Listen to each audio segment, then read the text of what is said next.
안녕하세요. 새벽이에요. 오늘도 들러주셔서 감사합니다. 따뜻한 옛 이야기 한 자락 들으시며 잠시 쉬어가세요. 조선 중종 18년 포천현 북쪽 끝자락의 깊은 산골이었다. 안개가 내려앉은 새벽녘.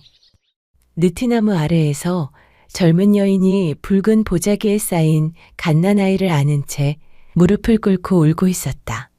아가야, 죄 많은 이 어미를 용서해다오. 눈물이 뺨을 타고 흘러내렸다. 그러나 소리내어 울 수는 없었다. 누가 들을까 두려웠다. 처녀의 몸으로 몰래 낳은 핏덩이를 어찌 품어 지켜낼 수 있겠느냐. 여인은 떨리는 손으로 아이의 뺨을 어루만졌다. 보드랍고 따뜻한 살결이었다. 부디 이 어미보다 나은 사람을 만나 꼭 살아남거라. 여인은 끝내 돌아섰다. 붉은 보자기 위로 새벽바람이 지나가고 아이가 울음을 터뜨렸다. 그 울음은 안개 속으로 번져갔다. 해가 막 떠오를 무렵 우물가로 물길러 나오던 순봉이 울음소리를 들었다. 순봉의 나이 고작 30. 남편을 잃고 몇 해째 혼자 살아온 과부였다. 어머, 이 새벽엔 누구 애가 이리 처량히 울고 있대? 느티나무 아래 가까이 다가가니 붉은 보자기에 쌓인 갓난아이가 온몸을 버둥거리며 울고 있었다. 아기는 젖도 제대로 먹지 못한 듯 얼굴이 퍼렇게 질려 있었다. 순봉은 한숨을 내쉬었다. 아이고, 이 추운 새벽에 기어이 버렸구먼. 이 불쌍한 것이 무슨 죄가 있다고. 그래도 살자고 태어난 아인데 내 어찌 두고 가겠노.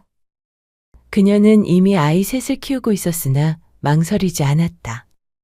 보자기를 품에 안고 중얼거렸다. 젖은 없다만 집에 가서 미음이라도 먹자꾸나.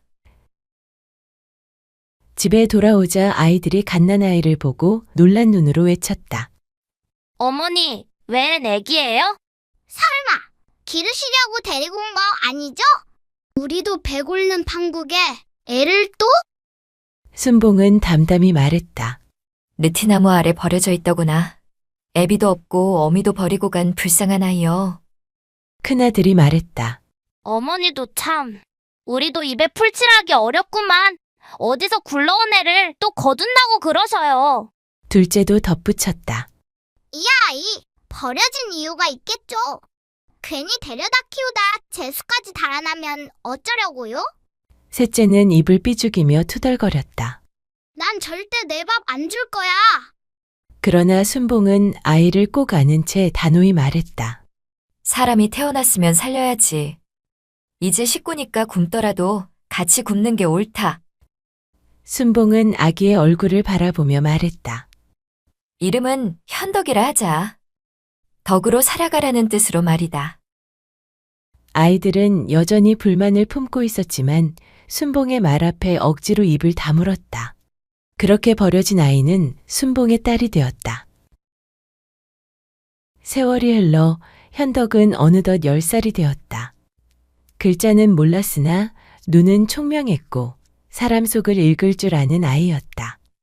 아침이면 누구보다 먼저 일어나 마당을 쓸고 밭에 나가 자풀을 메고 물동이도 어린아이답지 않게 번쩍 들어 옮겼다. 순봉의 친자식 셋이 뒷담을 하며 투덜거릴 때도 현덕은 그저 할 일을 헤아려 몸을 움직이는 아이였다. 어느 날 마을 촌장의 소 한 마리가 사라져 큰 소란이 일었다.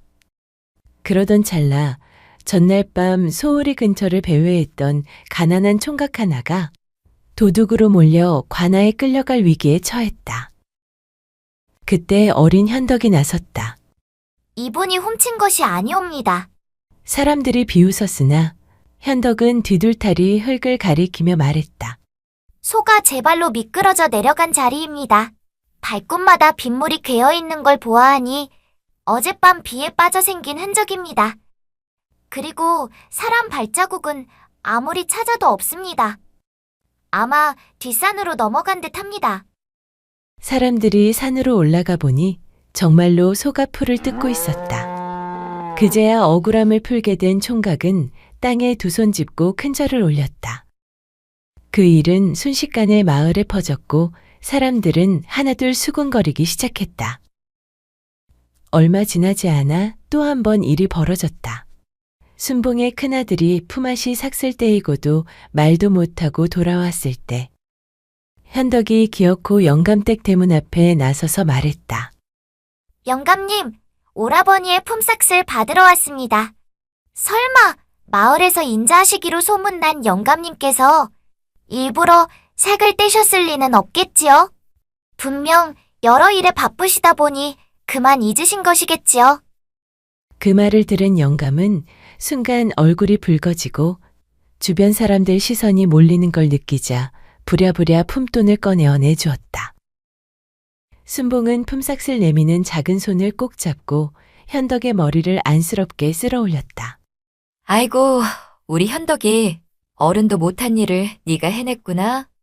비록 어렸으나 현덕은 사람의 얼굴빛만 보아도 속마음을 읽어냈고 말 한마디만 들어도 거짓과 진실을 가려냈다. 그날 이후 사람들은 그녀를 신기하게 여겼지만 한편으로는 두려워하기도 했다. 저 계집애가 사람 속을 훤히 안다더라. 아무래도 보통 내기는 아니여. 버려진 애를 주워다 키웠으니 귀신 하나쯤 붙었을지 누가 알아? 그 수군거림은 곧 순봉의 자식 셋 마음에도 독처럼 스며들었다. 괜히 데려왔어. 저 계집 탓에 엄마 눈길도 못 봤잖아. 진짜 보기만 해도 얄밉다니까? 그러던 어느 날 현덕이 갑자기 열을 앓기 시작했다. 하루 이틀 사흘이 지나도 차도가 없었다. 불덩이 같은 열에 몸은 축 늘어지고 물 한 모금도 제대로 넘기지 못했다. 순봉은 속이 타들어갔으나 의원을 부를 돈도 약을 살 돈도 없었다. 그때 건너집 안악이 나서서 말했다. 산 꼭대기 바위 틈에 돋는 푸른 뿌리 약초만 다려 먹이면 어떤 병이든 낫는다 하더이다. 그 한 줄기 희망에 기대어 순봉은 비구름 드리운 산을 향해 올랐다. 번개가 갈라지고 빗줄기가 장작처럼 쏟아졌다. 바위는 미끄럽고 발은 헛디디기 일쑤였으나 순봉은 이를 악물고 한 걸음씩 버텼다. 어떻게든 현덕이를 살려야 해. 그러나 바로 그때 커다란 돌덩이가 굴러내려오며 그녀의 발목을 치고 순봉은 균형을 잃은 채 벼랑 아래로 굴러 떨어졌다. 이틀 뒤 마을 사람들이 산 밑에서 순봉을 찾아냈다. 옷은 젖었고 숨이 가늘었다. 현덕은 앓던 몸을 억지로 일으켜 기어가듯 그 곁에 다가갔다. 어머니, 어머니. 순봉은 마지막 힘을 짜내 현덕의 손등을 천천히 어루만졌다. 현덕아, 너를 처음 품었을 때부터 남다른 아이라 여겼다. 네 눈은 남의 속을 꿰뚫는 눈이 아니고 남의 길을 비추는 눈이니 그 눈으로 누군가의 등불이 되어다오. 그 말을 끝으로 순봉의 숨은 조용히 멎었다. 현덕은 땅이 꺼져라 울부짖었다. 그 울음은 새벽 들녘까지 이어졌다. 그러나 친자식 셋은 눈물보다 먼저 분노를 토해냈다. 다 네 탓이야. 저주받은 계집! 괜히 데려와서 우리 집이 이 꼴이 났어.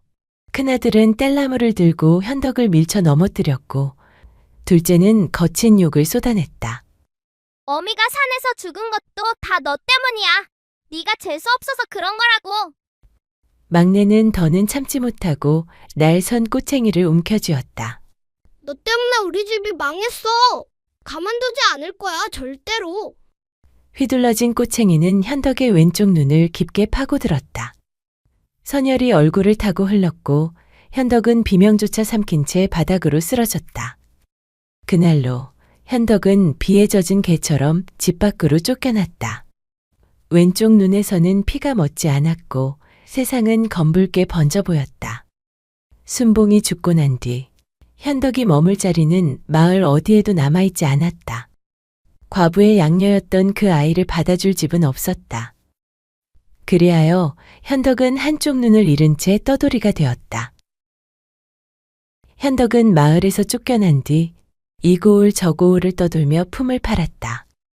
헛간에서 잠을 자고 장터와 시골길을 전전하며 세월을 버텼다. 세월이 흘러 어느덧 현덕은 18이 되었다. 떠돌이로 살아가고 있었지만 해마다 순봉의 기일이 되면 어김없이 그 마을로 돌아왔다.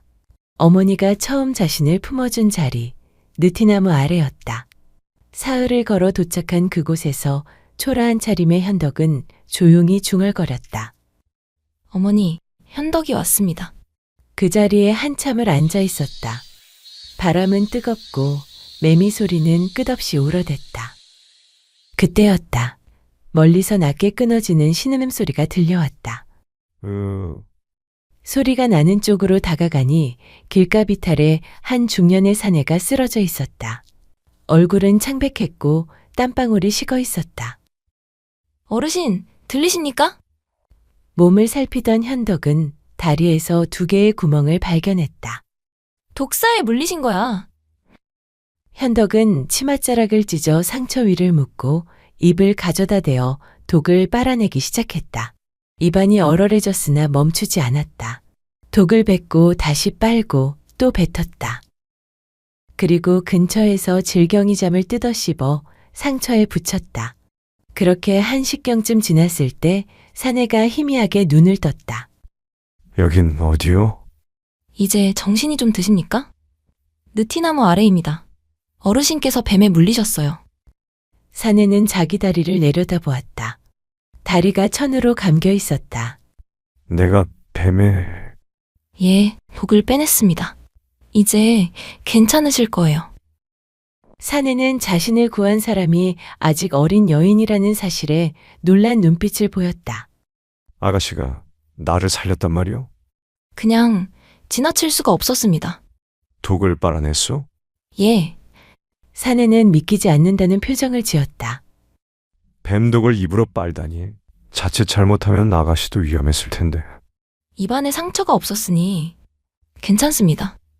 독을 입으로 빨았다니. 그건 목숨 걸고 살린 것이오. 현덕은 고개를 숙였다. 누군가 제게 남긴 말이 있습니다. 사람을 살리는 길을 택하라고. 사내는 천천히 몸을 일으키며 자신을 밝혔다. 내 이름은 김한득이라 하오. 조선 팔도를 떠돌며 사안의 관상을 보는 자요. 관상가 이시옵니까? 가진 것 없는 떠돌이 관상쟁이지. 목숨을 구해준 은혜를 입었으니 자네의 관상을 봐드리겠소. 자리를 좀 더 가까이 옮겼다.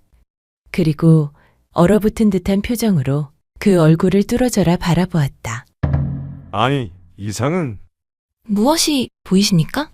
사내는 한참을 말이 없다가 숨을 고르고 입을 열었다. 내가 사람 낯을 본 지 30년이요. 이런 얼굴을 본 적이 없소이다. 참으로 기이하도다. 기이하다니요? 관상가는 현덕의 얼굴을 찬찬히 보며 말했다. 이마는 넓어 총명하고 눈빛은 고다 속임이 없소. 코는 곱고 인매가 단정하니 말과 뜻이 흐트러지지 않을 상이요. 그게 좋은 것입니까?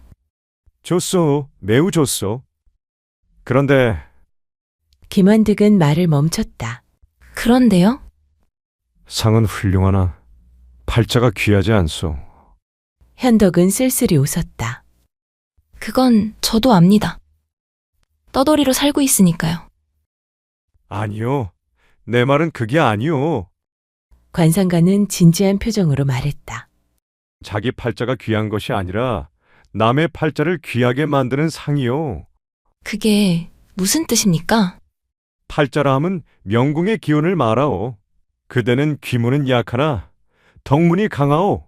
그 말은 자네는 스스로는 귀하게 살지 못하되 누군가를 귀하게 만들어줄 운명이라는 뜻이요. 그게 자네가 타고난 팔자요. 현덕은 멍하니 김한득을 바라보았다. 그대는 스스로 빛나는 별이 아니라 다른 별을 비추는 달 같은 사람이다. 이는 왕실의 점술에도 보기 드문 기이한 상이요. 현덕은 고개를 떨구었다. 저 같은 미천한 계집이 그것도 한쪽 눈까지 잃은 몸이온데 제가 누굴 귀하게 만든단 말씀이옵니까? 김한득은 놀라며 물었다. 어찌 그런 일이? 부모에게 버려지고 형제들에게 쫓겨났습니다. 갈 곳 없이 이 길을 떠돌고 있을 뿐입니다. 김한득은 한참 동안 말을 잇지 못했다. 그리고 이윽고 결심하듯 말했다. 흙탕물 속에 묻힌 진주는 아무리 밟혀도 진주요. 그는 현덕을 향해 단호히 말했다. 자네가 이 길을 그대로 걸어가면 평생 떠돌이 신세로 끝날 것이요.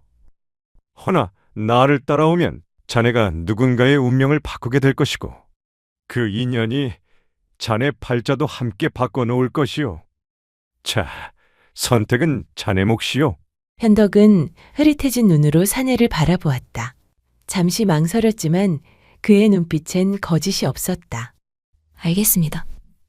따라가겠습니다. 그리하여 한쪽 눈을 잃은 소녀와 죽다 살아난 관상가는 해가 기우는 산길을 함께 걸었다. 그 길 위에서 아무도 몰랐다. 이 만남이 훗날 운명을 뒤집어 놓을 첫걸음이 될 줄은. 이틀 뒤 김한득과 현덕은 깊은 산골에 자리한 작은 마을에 도착했다. 담장은 허물어지고 대문은 비틀렸으며 마당엔 잡초가 우거져 있었다. 허나 사랑채에서는 글 읽는 소리가 은은히 흘러나왔다. 여기가 관상가님께서 말씀하신 곳이옵니까? 허허, 겉모습만 보고 판단하면 안 되지. 저 안에 사는 양반은 글만 잘하는 게 아니라 사람도 고든 선비요. 김한득은 능청스레 대문을 두드렸다. 방선비, 김한득이 왔소이다. 이 험한 산골까지 왔으니 반겨주지 않으면 큰 죄요. 잠시 뒤 대문이 삐걱 열리며 행색이 꾀지지한 선비 하나가 나타났다. 눈빛은 온화했으나 어딘지 답답해 보이는 인상이었다. 아니, 김영? 그대가 웬일이오? 10년 전 떠난 뒤로 행방을 알 길이 없었는데 살아있었구려. 허허, 죽을 팔자라면 진작 죽었지. 천하를 떠돌며 입으로 밥 벌어먹고 살아있다오. 방선비는 반가움과 난감함이 섞인 표정으로 그를 맞아들였다. 어서 들어오시오. 변변치 않은 집이오만 차 한 잔은 대접할 수 있어? 허름한 사랑채, 책만 가득하고 살림살이는 텅 비어 있었다. 김영, 근데 이 산골까지 무슨 일로 왔소? 늦었지만 지난날 내 목숨 건져준 은혜를 갚으러 왔소. 허허, 말이야 고맙지만 내가 언제 그런 큰 은혜를... 도적손에 죽을 뻔한 나를 자네가 살려주지 않았소. 사람 목숨을 건진 일이 그리 하찮은 일이겠소? 방선비는 손을 저었다. 허허, 당연한 도리였을 뿐이요. 김한득은 툭 던지듯 말하며 뒤에 앉은 현덕을 가리켰다. 이 아이를 받아주시오. 그게 무슨... 잠깐 귀 좀 이리. 김한득은 방선비의 귀에 대고 무언가를 수군대자 방선비의 두 눈이 튀어나올 정도로 커졌다. 그게 사실이요? 그렇다니까? 그러니 이 여인을 받아주시오. 얼른. 방선비는 놀란 눈빛으로 현덕을 바라보았다. 현덕은 두 손을 모으고 조심스레 고개 숙였다. 폐를 끼치지 않겠습니다. 일손이 필요하다면 품을 팔겠사옵니다. 방선비는 잠시 머뭇거리다 차를 내려놓고 말했다. 허나, 김영, 내 사정도 아시잖소. 집안 재산이라곤 책밖에 없고 품팔이 일거리도 없는 집이요. 게다가 내가 혼자 사는 몸인데 젊은 처녀를 들였다가는... 말을 흐리자 김한득이 껄껄 웃었다. 하하하하, 걱정 마시오. 이 아이는 유혹할 팔자도 유혹당할 팔자도 아니오. 차라리 선비님이 호라비로 늙어가는 꼴을 더 걱정해야 할 판이오. 방선비가 얼굴을 붉히며 기침을 했다. 아이고, 그 입담은 여전하구려. 허허, 입은 살아있어야 먹고 살지 않겠소? 완득은 장난기 있는 얼굴을 잠시 거두고 낮은 목소리로 속삭였다. 선비, 이 아이가 가진 재주는 보통 것이 아니오. 그냥 떠도는 아이가 아니오. 머물 곳이 없으면 눈이 흐려진다오. 살릴 수 있다면 자네가 살려주시게. 그 말을 듣고 방선비의 표정이 잠시 굳어졌다. 그리고 아주 천천히 고개를 끄덕였다. 당분간 같이 지내보지요. 집이 좁긴 하다만 사람 하나 묵힐 자리는 있어. 현덕은 깊이 고개를 숙이며 말했다. 감사합니다, 선비 어르신. 김한득은 두 팔을 벌리고 호탕하게 웃었다. 이제 속이 좀 가볍구먼. 은혜 갚을 일 하나 끝냈구려. 하하하하. 관상가가 떠난 뒤 집안은 다시 고요해졌다. 방선비는 나이 30의 노총각으로 글재주는 뛰어나 과거 급제도 가능했으나 벼슬에는 뜻이 없었다. 아침부터 해질녘까지 책상 앞을 떠나지 않았고 식사조차 거르기 일쑤였다. 궁색한 살림에 현덕은 새벽마다 품을 팔았고 그 돈으로 밥을 짓고 반찬을 올렸다. 어느 날 저녁, 두 사람은 보리밥과 된장국을 앞에 두고 마주 앉았다. 잠시 뜸을 들이다가 현덕이 먼저 입을 열었다. 선비님, 실력이 아까워서 드리는 말씀이온데 과거에만 나가셔도 급제는 따놓은 당상 아니옵니까? 방선비는 젓가락을 멈추지도 않고 대꾸했다. 아이고, 과거라니. 내가 무슨 사또감이나 되겠어. 나란 일은 나라님들이 할 일이지. 그리고는 다시 말없이 밥만 씹었다. 현덕은 답답하다는 듯 조용히 한숨을 삼켰다. 한낮 무렵 먼 길을 달려온 심부름꾼 하나가 방선비의 집 대문을 두드렸다. 여기가 방선비 댁이오? 한양서 급히 온 서찰이오. 방선비가 서찰을 펼치자 거친 붓글씨가 단숨에 눈에 들어왔다. 형님, 살려주오. 제가 살인 누명을 쓰고 도망다니고 있나이다. 부디 한양으로 와주십시오. 정의문 올림. 이문희가 살인 누명을 썼다니 있을 수 없는 일이요. 현덕이 조심스레 물었다. 선비님의 가까운 벗이니까? 같이 과거를 준비했지. 글도 나보다 잘했고 마음도 곧았어. 허나 이 아이가 이렇게 다급한 글을 보낸 적은 없었어. 방선비는 급히 보따리를 챙기며 현덕을 바라보았다. 함께 가겠소? 선비님 혼자 가시면 길에서 굶어 죽으실 테지요. 같이 가겠습니다. 그 말에 방선비가 처음으로 아주 작게 웃었다. 사흘길을 걸어 드디어 한양도성이 눈앞에 나타났다. 정의문 댁이 한양서부 방면일터이니 먼저 그리 가보죠. 그러나 정이문의 집은 굳게 잠겨 있었다. 이웃이 문틈으로 얼굴만 내밀고 수군거렸다. 며칠 전 관아에 끌려갔지요. 사람 하나 죽였다더군. 살아 돌아오긴 들렸소. 육조거리 담벼락에 붙은 방 하나가 바람에 펄럭이고 있었다. 방선비가 글을 읽어 내려갔다. 한양의 거상 김만국이 살해됨. 범인 정의문. 형벌 곤장 30대 사형. 포졸이 거적을 가리켰다. 시체 확인했다. 김만국이 틀림없다.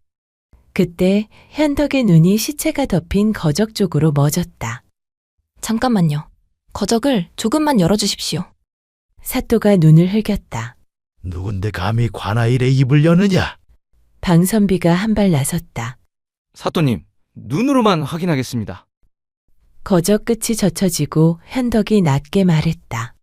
손톱 밑에 흙이 잔뜩 끼어 있고 손가락 끝이 거칠게 갈라져 있습니다.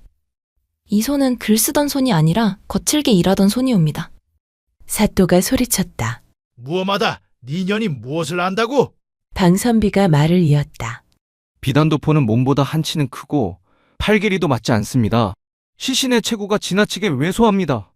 현덕이 덧붙였다. 냄새와 피부색을 보니 방에 붙은 날짜보다 더 오래됐습니다. 죽은 지 적어도 사흘은 넘은 듯합니다. 군중 사이에서 수군거림이 일었다. 그러고 보니 옷이 진짜 헐렁하네. 손도 이상하다. 김만국은 돈놀이 하던 사람인데 저런 손일 리 없지. 사또가 인상을 썼다. 허튼 소리! 방선비가 담담히 말했다. 만약 저희 말이 맞다면 사또께서는 오판하신 셈이고 이 일은 조정회까지 올라갈 텐데 그게 더 두려우시지 않습니까? 그때 포승줄에 끌려온 정의문이 사또를 향해 소리쳤다. 나으리, 억울합니다. 곡식은 김만국이 빼돌렸고 제가 그걸 알아보자 살인 누명을 씌운 것입니다. 김만국 아직 살아있습니다. 포졸이 회초리를 들었으나 사또가 손을 들어 명령했다. 그만 거적을 들고 시신을 다시 살펴라. 그리고 김만국은 즉시 수배하라. 이틀 뒤 관아마당이 다시 소란스러워졌다. 도망가는 김만국을 잡았습니다. 포졸 셋이 포승줄을 움켜쥐고 나타났다. 그들 사이에는 몰골이 초췌한 중년 사내가 비틀거리며 끌려오고 있었다. 사또가 명했다. 김만국, 사실대로 말하라. 정의문을 왜 범인으로 몰았느냐? 김만국은 포승줄에 묶인 채 고개를 떨구었다. 정의문이 내 장부를 보았습니다. 그 장부엔 나라에 바쳐야 할 곡식을 빼돌린 기록이 있었지요. 그걸 들고 관가에 내세웠다면 나만 죽는 게 아니라 그 곡식을 받아 나눈 이들까지 다 죽을 판이었습니다. 방선비가 물었다. 그래서 죽은 척하고 엉뚱한 시체에 옷을 입혀 대신 눕힌 것이냐? 그렇소. 길바닥에서 죽어가던 자를 데려다가 옷을 입히고 정의문이 저를 죽였다는 방을 돌렸소. 정의문이 이를 달달 떨었다. 네가 날 죽이려 했던 이유가 고작 그거냐? 장부 한 권 때문에 내 목숨을 팔아 넘기려 했단 말이냐? 김만국이 고개를 떨구었다. 그 장부가 조정으로 들어가면 난 형틀이 아니라 능지처참을 당했을 것이오. 자네를 살려두고선 나는 한양을 못 떠나오. 사또가 이를 갈았다. 김만국, 옥에 가두고 내일 아침 조정으로 압송하라. 김만국과 결탁하여 나라의 곡식을 빼돌린 자들도 낱낱이 밝혀 올릴지어다. 군중이 들끓었다. 저 인간 때문에 우리 마을이 굶었다지? 곡식을 빼돌리고는 그 많은 돈을 들고 도망가려고 했다니. 역적이었구먼. 정의문이 누명 쓴 거였네? 정의문은 포승이 풀린 채 힘없이 말했다. 방영, 살려준 거 고맙소. 평생 잊지 않겠소.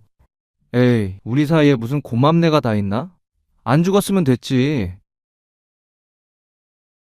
김만국 사건이 조정에 올라가자 대신들 사이에서 방선비의 이름이 오르내렸다. 과거도 보지 않은 선비가 관아의 허위를 꿰뚫고 억울한 죄인을 구했다는 소문은 곧 조정에 퍼졌다. 얼마 뒤 방선비 앞으로 교지가 내려왔다. 방선비, 이번 공이 크니 과거 절차 없이 송라면 현감직을 내리노라. 그러나 방선비는 잠시 머뭇거리다 말하였다. 임금의 은혜는 송구할 만큼 크오나 소인은 벼슬보다 글이 맞는 사람입니다. 아이들 글 가르치고 책 읽으며 사는 것이 소인의 길인 듯 하옵니다. 관리들이 놀라 물었다. 허면 벼슬을 사양하겠다는 말이오? 예, 다만 이 고을에 서당 하나 세울 터와 곡식 몇 석만 내려주신다면 족하겠습니다. 그 말이 조정에 전해졌고 며칠 뒤 답이 내려왔다. 벼슬은 사양했으나 뜻은 높으니 서당터와 곡식 30석을 내린다. 그리하여 방선비는 현감 대신 선생이 되었고 현덕은 그 곁에서 살림을 맡았다. 서당이 세워지고 아이들 글 읽는 소리가 울려 퍼지던 어느 날 대문 밖에서 껄껄 웃는 소리가 들려왔다. 에이, 내가 뭘 했어? 현덕이 들이면 벼슬길 열린다 하지 않았소? 김한득이 껄껄 웃으며 들어왔다. 방선비는 피식 웃었다. 벼슬길은 열렸으나 걷진 않았소. 사또 대신 아이들 가르치는 길을 택했지. 완득이 현덕을 보며 말했다. 허허, 너는 반쪽이라도 사람 목숨 살려냈으니 그게 더 귀한 벼슬이지. 현덕은 조용히 웃었다. 저는 그저 보이는 걸 말했을 뿐입니다. 그때 방선비가 옆에서 말했다. 현덕아, 이제 보이지 않는 건 내가 대신 보아주마. 앞길은 둘이서 보면 더 환하겠지. 현덕은 천천히 고개를 끄덕였다. 예, 선비님. 그럼 저는 두 눈으로 사는 셈이겠군요. 완득이 손뼉을 쳤다. 허참, 둘이서 눈 하나씩 보태니 세상 다 보겠구먼. 하하하하하. 서당 마당엔 아이들 웃음이 번졌고 사람들은 방선비를 사또 대신 훈장님이라 불렀다. 그날 이후 이야기는 끝이 아니라 조용히 새로 시작되고 있었다.